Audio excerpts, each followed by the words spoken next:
We reap what we sow. Good evening. My name is Erika, and I'm the founder and executive director of Science from Scientists.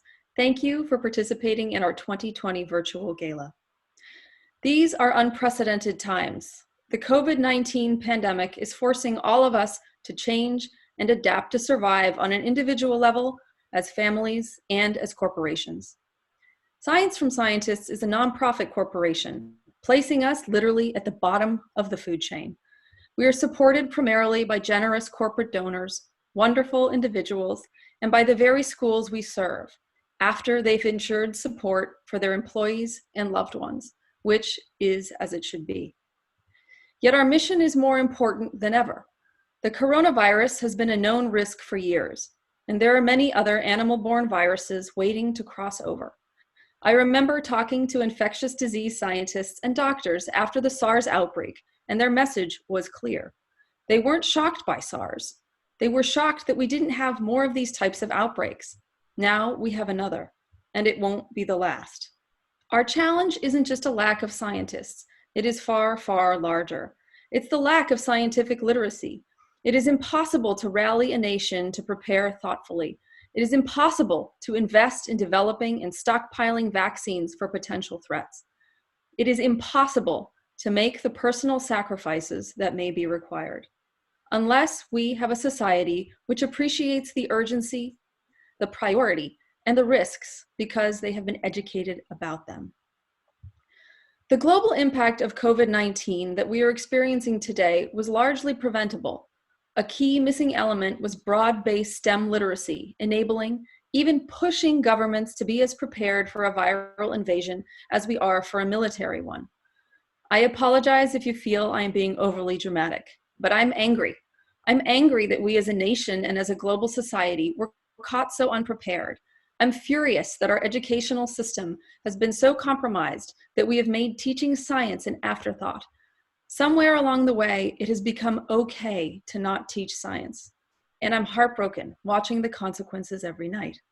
We reap what we sow. Science is amazing. It teaches us how the universe works. From the precise colored patterns that appear on your phone representing collections of symbols we call words, to the very climate we live in and the safety of the water we drink, science brings understanding. Understanding enables creation, enhancement, and sometimes even control of a phenomenon given enough time and resources. Science from Scientists is at the front end of this process. Our goal is to show children that the world is not magic. It's an understandable system, not just by reading the theory, but by hands-on experimentation. We don't water down our lessons. We train our scientists to partner with classroom teachers to raise students up to the task and show them that not only can they understand it, but that they can do it.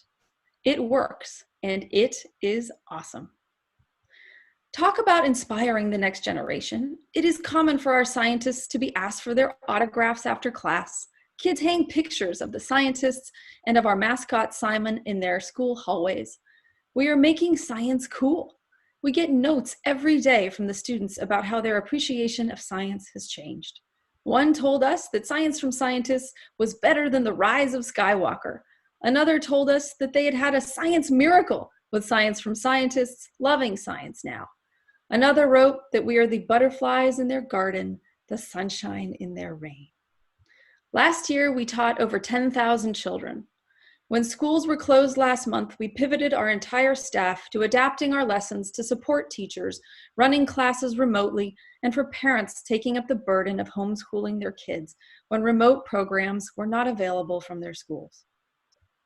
We have thousands of downloads already from 17 different countries. As impressive as that is, we can do so much more, and we must do so much more. We have a long waiting list of schools hoping for the program, and we face a near certainty that next year we will be reducing the number of schools at which we teach. We reap what we sow.